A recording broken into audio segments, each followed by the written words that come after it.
Hello, I'm Terrydavidmulligan, and welcome to the YouTube Terrydavidmulligan channel. We had no, that's what we called it. Sorry. We had you don't want to hear the rejected names. It was pretty awful. Listen, Ben Immanuel, director, actor, has released his third film. Some of us who have known him since his very first starring role in Leaving Normal, 1992, in which he played Next Nearest Guy.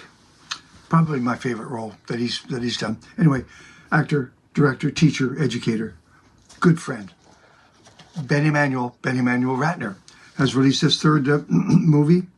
And looking at Tom Charity's comments from VIFF, Vancouver International Film Festival,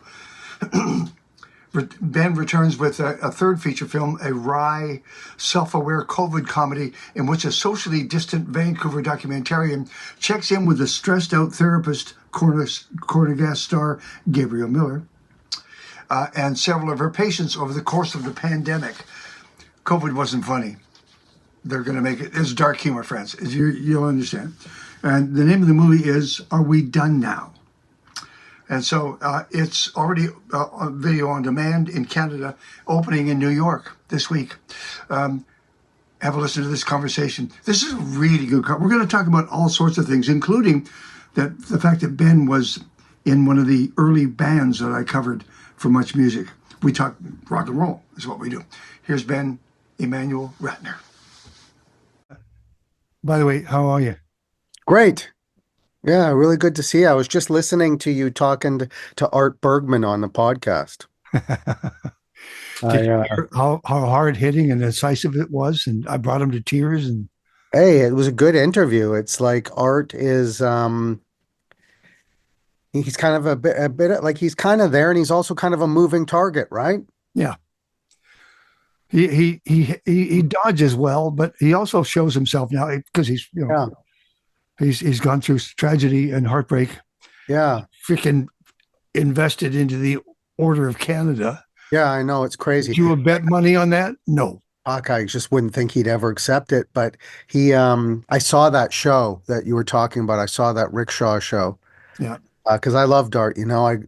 I had, he's kind of part of that whole time, right? The rickshaw show was both times I've seen Art in the past 10 years or whatever, once at the Commodore, once at the rickshaw. It was unfortunately just a bad sound. It was just too much of a cacophony. And they say the Leonard Cohen of punk rock, Leonard Cohen, you can hear every lyric. Everything. And if Art could get some kind of mix where you can actually hear him, but it was just, when you're in a room and you're going, like the bass player just keeps turning himself up on stage. And it's like somebody fucking talk to this guy. Yeah. Like it was just too boomy, just lost, right? But the tunes are still there, but I just couldn't hear anything. So Well, which is disappointing because I mean, you're there to listen, and you can get all. We all grew up with too much noise, you know that. Mhm. And now What's acoustic. that? What's that? Yeah. There's Left Ear, Elton John. Oh yeah, really? I was late for a concert at the Coliseum, and the only place I could actually stand was right in front of the speakers because I had my little pass on, and I knew that I should do something, should plug this up or whatever. Was that in 19? I don't know. Because I saw him. He was my first rock concert. My first ever concert was Johnny Cash at the Forum. I think it was the Forum. Wow. But my first rock concert was Elton John, and I think probably 75, 74. He opened with Your Song. I remember it very vividly, Well, for me, it's a blur. Ben, you have a much better memory than mine. I would have thought that some of the punches you took would have maybe dislodged your memory cells, but you're doing really well, especially with your writing. We'll find out in a second how your memory is. My first show concert, well, it was in a gym, but it was Gene Vincent. Wow. Yeah. I was still in high school. Wow. I wanted to do an interview with him, but he had to stop playing because all of the gel and stuff that made his hair go the way it was Yeah, run into his eyes and he couldn't see. He was in pain. So, that is ridiculous. That happened in a boxing match with a guy named Tank Davis not that long ago. He's the champ, and I think lightweight. No, I think it's lightweight. And he had just had his hair done. He had these sort of dreadlocks, and one of them kind of whipped him in the eye, and there was some grease or some kind of, chemical in it, and it got in his eye, and he took a knee to recover, and the ref didn't deduct that point, and he should have, because you can't take a knee in the middle of a fight. yeah, And it's a very embarrassing way for a fighter to conduct himself, taking a knee because your hair product irritated your eye. it begs the question: when have you ever taken a knee? I never took a knee boxing. No, I'm just talking about in Uh, life. yeah. Um,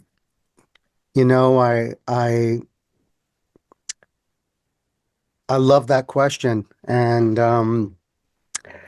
I think the first thing that came to mind was making Downriver, Yeah. shooting that film.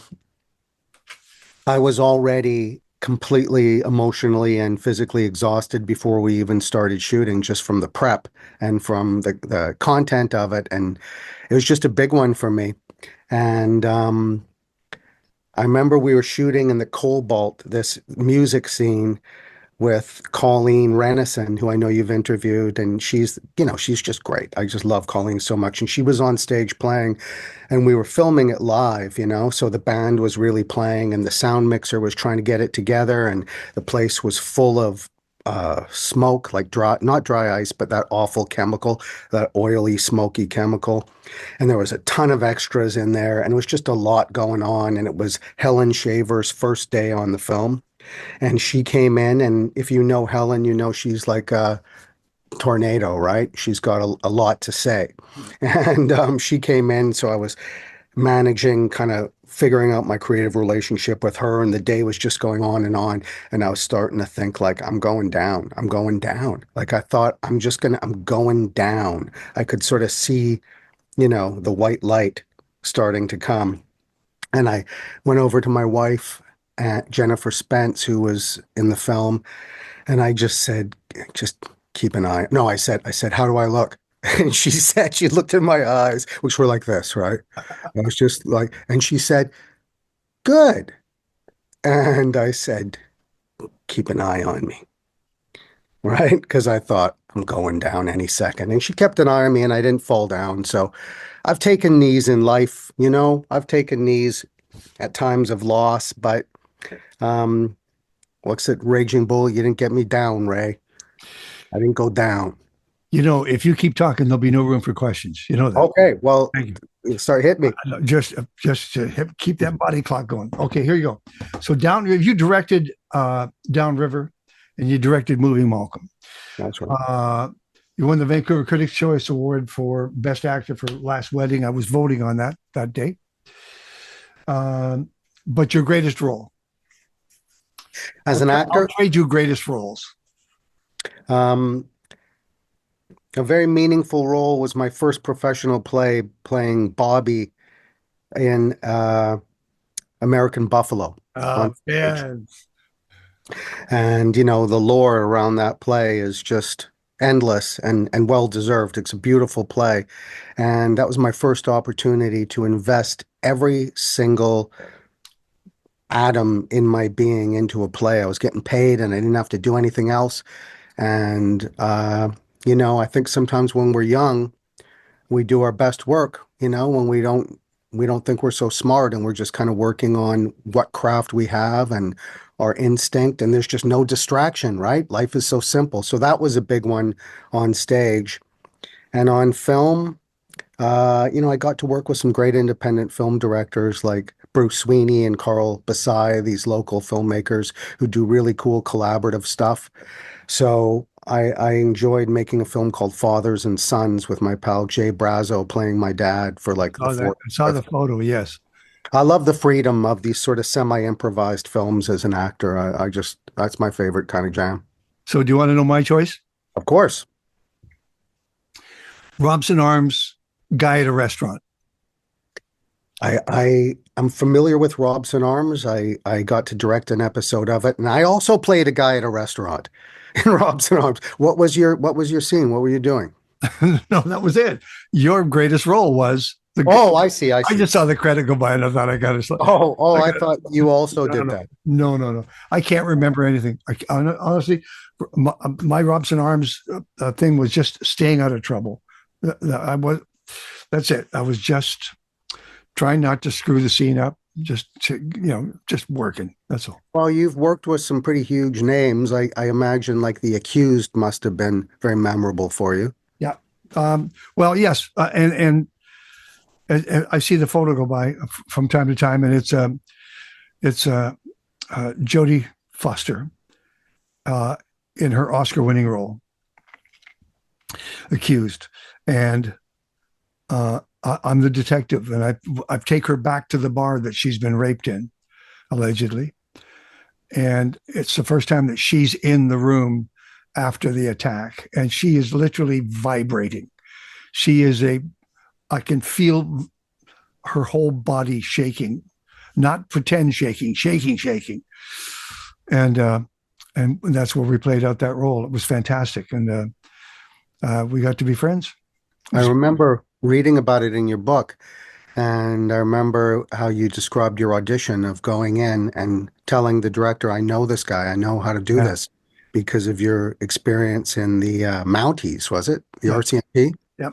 So yeah, that's big time, you know. I like working on the little indie stuff and I like making it, but there is obviously something very exciting about working with people who are at the top of the mountain, right? And to watch it unfold.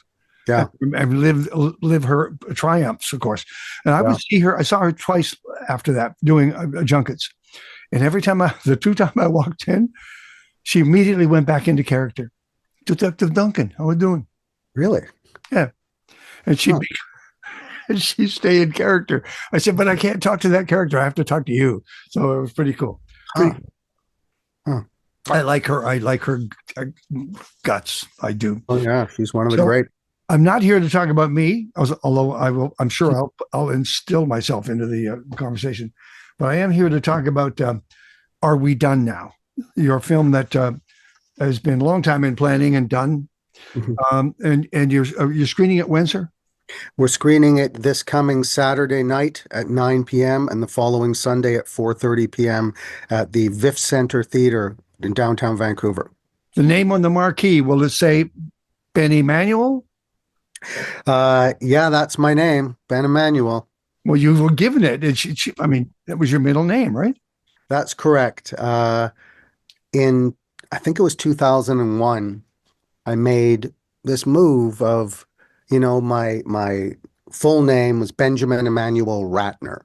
And I did my whole career as an actor, and when I was playing music and boxing and all the sort of things I did in front of the public was always Ben Ratner or Benjamin Ratner. But a couple of things were going on. One of them was I always thought at the beginning, when I started acting, I became more aware of names, about what kind of name you choose to go out into the world with. I didn't think about it as much when I played music because you're part of a band, and it wasn't, people weren't going to see me, they were going to see the band. Yeah. But then when I go, okay, I'm going out as an actor now. Who am I? How do I represent myself? But part of it was pride, because I said, I want people to know it's me. I want those fuckers from high school to know it's me when they hear that name.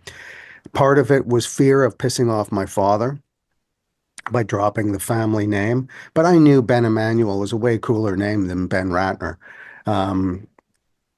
So I just stuck with my name and tried, didn't really think about it, didn't worry about it. Years went by. There's a Hollywood director, producer by the name of Brett Ratner. And in the, 2016, 17, I think it was 17, Me Too movement really hit. And this guy was accused of heinous things. And he made heinous public statements, just things he said. He was spouting some very misogynistic stuff and homophobic stuff and just kind of being a dick. So right? You removed yourself from the discussion. I just didn't like going into auditions and having directors. This is when we used to go in the room instead of taping auditions.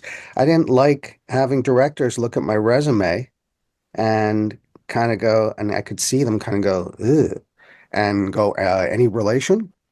And I didn't want to have to explain this stuff. Okay. And so making the decision to be Ben Immanuel, if you change your name, not all of us are so lucky to have a cool name like you. You know, your name is just like it's made for This is showbiz, fantastic. you know? But when you change your name, some people think it's weird. You're having a midlife crisis. Why are you doing this? But you got to really care and you got to not give a shit. Can I say shit on your show? Apparently you can't because we've already done two F bombs. Sorry about that. Is it that kind of show or is Oh it no, more? it's not. It's not. But I'm your editor. I'll have to. Okay. Well, then I can certainly reel that in. But yeah, you got to care and you got to not care. And at the time I made the change, the whole world was changing. People are changing their gender. People are changing a lot of things. You know, the more you talk, the less I'll be able to talk about your film. Okay. You know, you told me years ago I was a good talker. Now You are I'm a good talking talker. too You are. much. You said you're an incredible talker. I just love trading riffs with you. Um, so, what do we want to know? Are we done now? You Hmm. wrote it. You produced it along with 115 other producers, or maybe it's 15. There's a couple, yeah. Uh, you're the writer. You're the director. You've lived this one. The casting is fantastic, and Thank you. I think it's very likely tied to your work with Haven Acting, Haven Studio. Yeah. Did you cross paths with many of these people? Were they all of a sudden on top of mind? We started Zoom acting classes when the pandemic hit. Yeah. And the characters in the film were in those classes.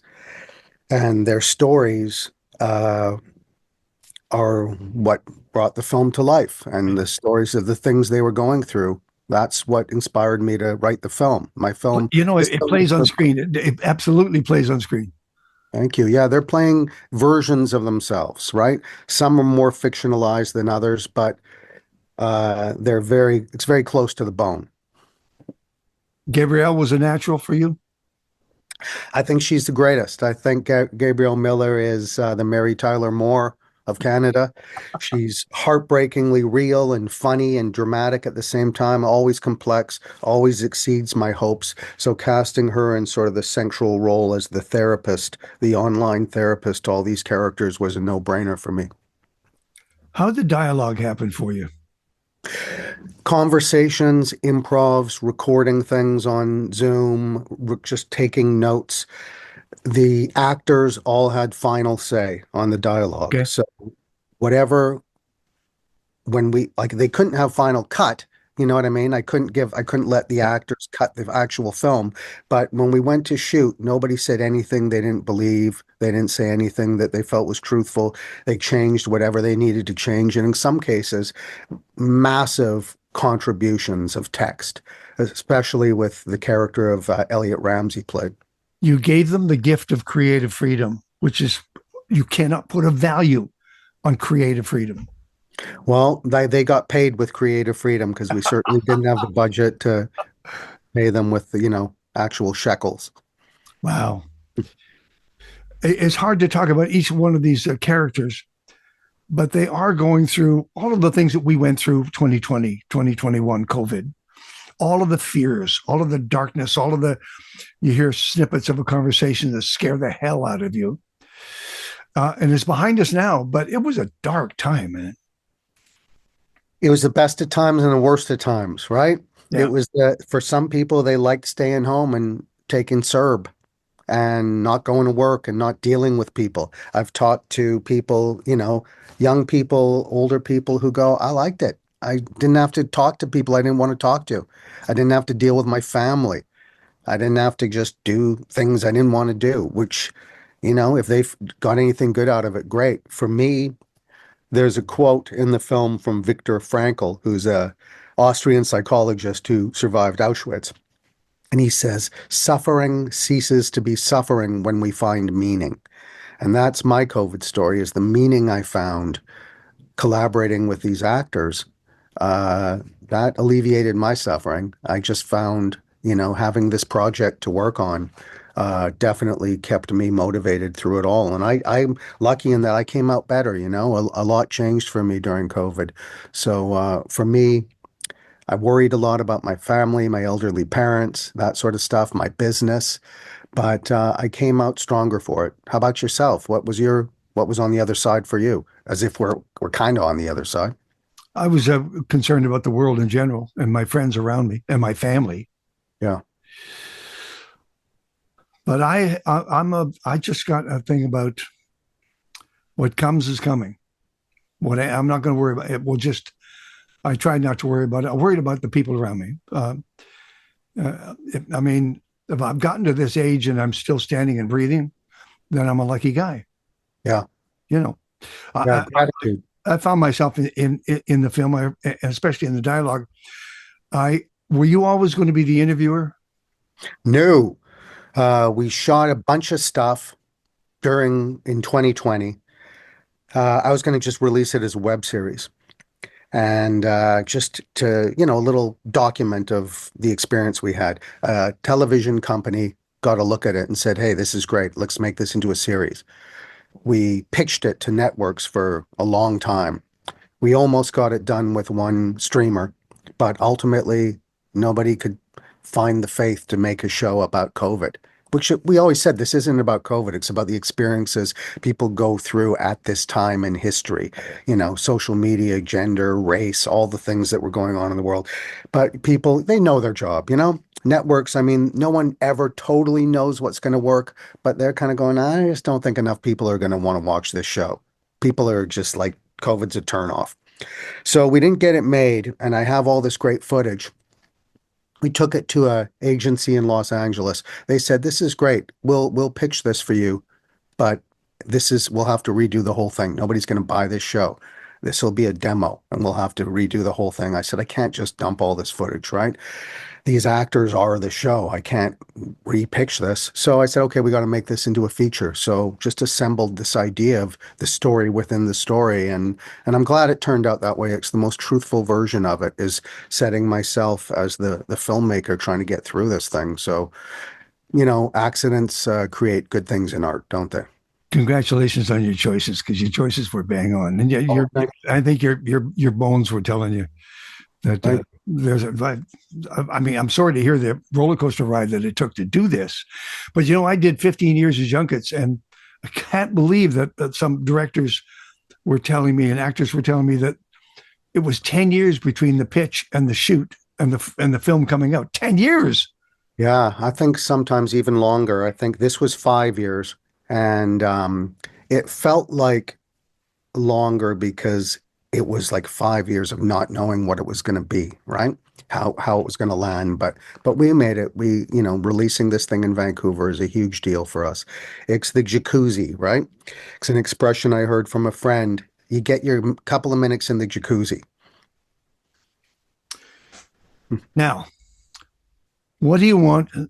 Here's my junket question. Well, I always get 3 minutes, 4 minutes. It stops. As I sit down, I always say we don't have time for answers, just questions. Okay. Uh, the title alone, "Are We Done Now?" implies all sorts of things. It helps to know what the setting is for that line.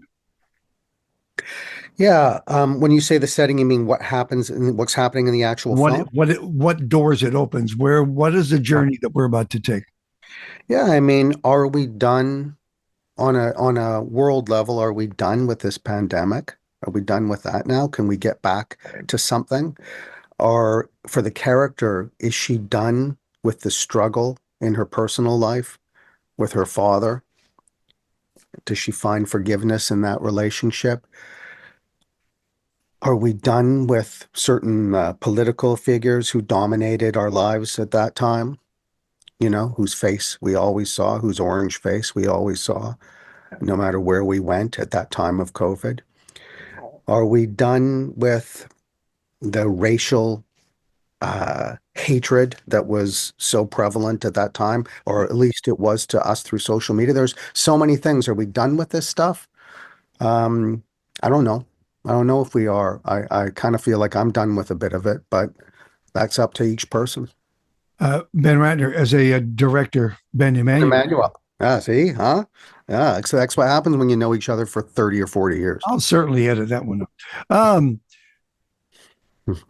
You had to find a balance between letting these characters tell their story, but keeping it at pace. Like, if you lose us along the way, we're not going to be listening. It kept going. Good editing, jump cuts, all sorts of things. Just a lot of the ball. You started the ball rolling forward, and remarkably, it just picked up speed as you went. Even though some of the stuff was dark, you still did it. Well done in your filmmaking. Thank you. We had two great editors, Franco Ponte and Cindy Ao Young. One of them is an old timer like me, and one of them is a young up and comer. And Yeah. between the two of them, we found a tone. And look at this. You're doing interviews with established media types. That's ridiculous. It's all of a sudden it's Ben and Terry show. Listen, I remember the first time I talked to you. Uh-oh. Yeah. Can I take the time to tell Now, where that? was it? Well, you can have 2 minutes, sir. I'm sorry. We were in it was somewhere in Yaletown, probably 1986, 85, 86, and it was some party, some weird music party. Yaletown back then was more of an industrial kind of thing, right? It wasn't what it is now. And I was with this woman from Shanghai, and her claim to fame was that she brought Wham, the band Wham, to Shanghai, the Yeah. first Western band to play in Shanghai. And she wanted to meet people in the music business. And I saw you and I said, "Oh, that's Terrydavidmulligan. I want to introduce you." And we were standing on these stairs and I brought her up and I said, "This is I won't say her name, but this is here she is, this is you." And you listened to me a bit and you took out a pad of paper and you wrote down her name with an exclamation mark after it. I remember like for whatever reason you went like pow, like you got some kind of hit off her. And you took a moment, to connect and to listen. And, nothing came out of that. I still don't know if she was a compulsive liar, if she was on the run from the communist government, if the whole thing was like a mushroom trip. I don't know. But you took time with me. And we've had a lot of time, very meaningful time over the years. I know you don't want me to gush, but you're one of the people, when you're getting started in this business, certain people take a moment with you and it makes a huge difference. You and Tom Harrison. Hey, it makes a difference to me that Yeah. I mean, I see Brian Adams for 15 minutes backstage at his first gig, his first solo gig with his band. And I just in those 15 minutes, I came away and said that my job is to not get in the way. Help him along and get out of the way because he's going places. He's going to go. I had no idea it was the places he's finally gone, but it didn't surprise me in the least. So you keep looking for those sparks. That's all. That's all it is. Yeah. You sparked me, and we'll be friends to the end. I love it. Now tell me hold on a second. You sent me some notes about El Kabong. Yeah. For Brian Adams, Colin James, Squeeze, Living Color, and DOA. El Kabong were a rock and roll band. We were. You probably saw us at some point. I'm sorry. Big That's break. Well, we were Spotlight 85. This okay. contest organized by Tom Harrison at the Province and Bruce Allen, Cliff Jones, all those. All those guys. Yeah, yeah, yeah. So we entered this contest, and everyone we'd ever met in our young lives came and packed the town pump, and we just blew the roof off. It was that kind of magical thing when you just see a young band in the early stages. Do you have any footage of this, or is it just? No, I would. I have this horrible these videos we made, and I have a appearance on the Vancouver show. We had a song called. Any much music stuff? Anything? I don't think so. Yeah, that's good. We were on the Vancouver show playing our song Head On Collision. And I think our third gig was the Coliseum opening for Brian Adams. Come on. Yeah, Bruce Allen called me up. I was like 19, and he said, "We're going to see how you do in the big shows now."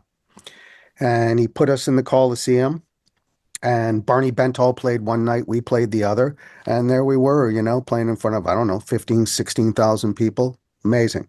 And your other band, we're going to talk about Haven Acting, so don't leave some time here. Two Bads. The Two Bads opened for Burning Spear and the Paolas. Too bad we were like some of 15 and 16-year-old kids, and Fastest. it was crazy. And we made a demo tape. We were playing reggae. We all loved the reggae music.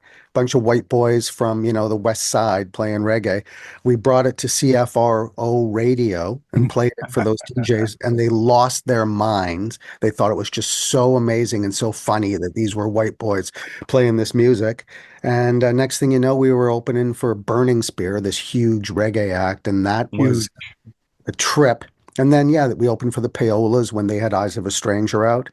So happy I got to have those experiences. The band never ended up, amounting to anything as a career, but we sure had some exciting times, some great memories.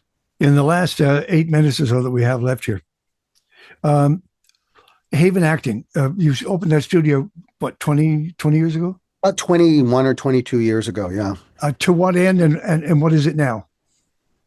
Well, I have studied with great teachers internationally, and one of them was Ivana Chubbuck, who's a very well-known teacher, very famous for coaching, Academy Award-winning actors, etc. That's when people really take off as a teacher. And she started me off teaching in '95, and I did it with her for 5 years, then started my own studio about 5 years later. And I found that this is kind of my calling, It's like the most real thing I do. I've made 3 films in over a span of like 20 years, but I'm in the studio 3-4 times a week, like authentically connecting with people, working on the greatest plays, the greatest material. I don't have kids. My wife and I don't have kids. These people are like my family, Sure. my community. It's a blessing and kind of a calling to do it. I love it. I'll do it until they carry me out of the studio. We've referenced the early days of acting and film and stage in Vancouver. How is it now? How has it survived the years? It survived, and it's a very different business now, mostly because of auditioning. Because when you and I were doing it, you get to walk in the room and connect with the director, the casting agent. They get to like see you in 3D, and now it's tapes. You send in an audition tape, you make it yourself, you send it in along with 200 other tapes. And if the assistant chooses to get past the first 5 or 10 seconds, maybe they pass it on to their boss.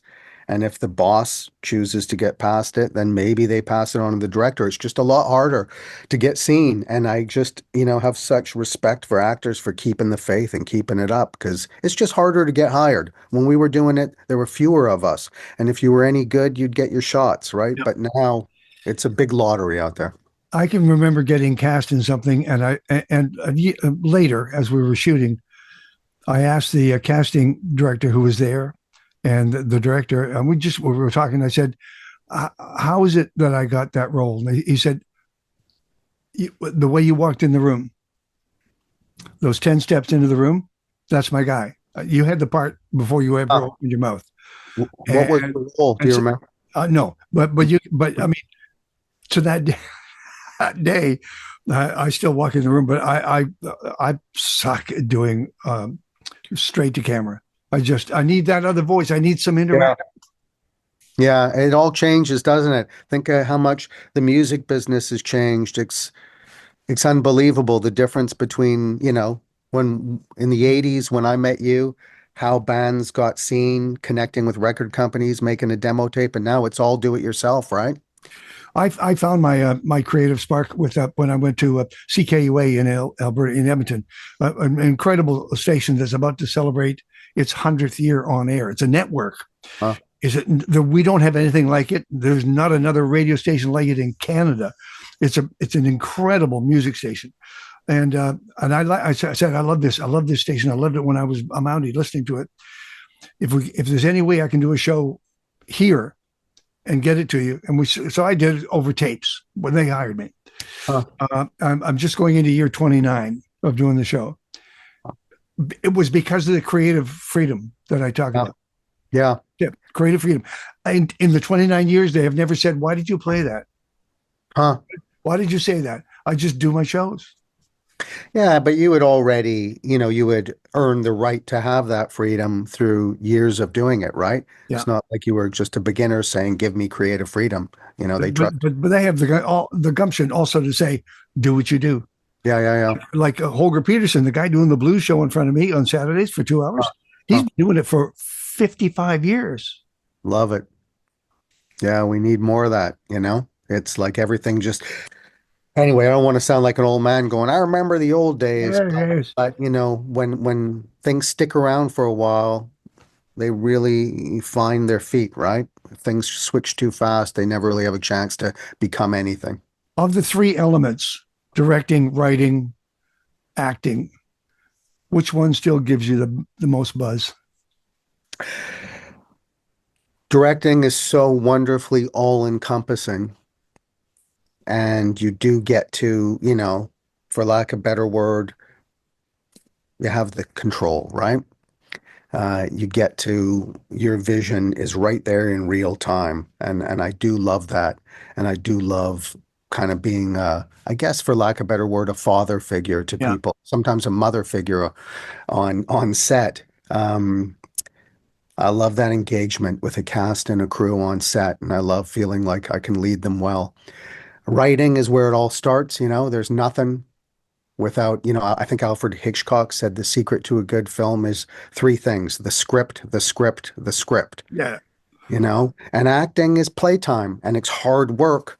But, that's where that kind of kid gets to get out and play and make believe. So I love them all, that and teaching.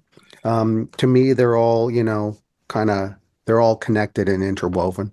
30-second answer. Have you got a documentary in you that you want to do? I will want to do a documentary about my first band, the Two Bads. But there were three amazing brothers in that band, the Pazlowski brothers, and unfortunately, they don't talk to each other. And if I could get them together and see what's become of us, we don't have any real visual footage of that band, but we have tons of recordings. I'd love to tell that story. It's kind of the dream, right? Those days and hours and nights in the garage were like the greatest, some of the best memories of my life. I'll be lying on my deathbed hearing those songs. I'd love to document that, but I don't know. We'll see. Okay, so tell them again. Let me see. Saturday night, 9 p.m. at VIF on Seymour Street, and then Sunday at 4:30. Will you be nervous? No, I've gone to bed every night and woken up every morning thinking about this film for 5 years. Okay. I'm good. I'm good to go. I can't wait. Of course, we want a full house. Apparently, tickets are selling real well. They've added a couple of shows in their smaller theater, which are those dates will be announced. So I can't wait. I can't wait to share this with people, with the cast and crew present. And your final 30-second answer, sir. What will you tell the audience? Share what you'll say in the room when just before it starts. I just will definitely talk about the collaboration, how this film was made as a real group effort. And I just will thank them for being there. And it's like this sincere gratitude. It's such a privilege to get to do this stuff. And I don't take it for granted for a second. So, it's the jacuzzi, right? I'm glad after climbing the mountain to get to sit in the jacuzzi with an audience and watch the film. Thank you, Ben Immanuel. Thank you, Terrydavidmulligan. It's an honor and a privilege to talk with you and to see you after all these years. Have to have an in-person visit if you'll have me next time I see you on the island. Thank you, Ben. You got it.